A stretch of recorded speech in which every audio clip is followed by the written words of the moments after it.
வணக்கம் வீவர்ஸ். இன்றைக்கி ஒரு ஃபஸ்ட் கிளாஸான ப்ராப்பர்ட்டி பார்க்குறோம். ரொம்ப அமேசிங்கான ப்ராப்பர்ட்டிங்க. இது மாதிரி ப்ராப்பர்ட்டிலாம் கிடைக்காது, விற்பனைக்கு வராது. ஆனால் நம்மக்கிட்ட இப்போ விற்பனைக்கு வந்திருக்குங்க. மொத்தம் 27 ஏக்கருங்க, 3 கிணறு, சர்வீஸ் இருக்குங்க. இந்த இடம் விற்பனைக்கு வந்திருக்கு. ரொம்ப அமேசிங்கான ப்ராப்பர்ட்டி, பார்க்குறதுக்கு பச்சை பசேன்னு இருக்குது பாருங்கள்.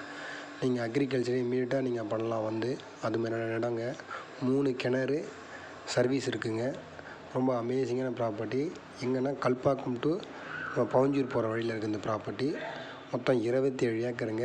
ரொம்ப ரொம்ப ரொம்ப பார்த்திங்கன்னா ஃபஸ்ட் கிளாஸில் ப்ராப்பர்ட்டிங்க. பாருங்கள், உங்களுக்கு நல்லா வழி விட்டு 2 பக்கமாக இருக்குது. மொத்தம் 27 ஏக்கர் ப்ராப்பர்ட்டிங்க. 3 கிணறு, சர்வீஸ் இருக்குங்க. நல்ல தண்ணி வளம் மிக்க உள்ள ஏரியாங்க. நம்ம சேனலை சப்ஸ்கிரைப் பண்ணாதான் சப்ஸ்கிரைப் பண்ணிங்க. இந்த ரேட்டு பார்த்திங்கன்னா அங்கேத்திக்கு ரொம்ப ரீசனபிளான ரேட் வந்துருங்க. 30 ரூபா சொல்லியிருந்தாங்க கஸ்டமரு. இப்போ இமீடியட் சேல்ஸ்ன்றதுனால 25 லட்ச ரூபாய்க்கு பர் ஏக்கர் சேல்ஸுக்கு வந்துருங்க. நீங்கள் இமீடியட்டாக பர்ச்சேசிங் பண்ணால் கீழே ஒரு நம்பரை கனெக்ட் பண்ணுங்கள். தேங்க்யூ.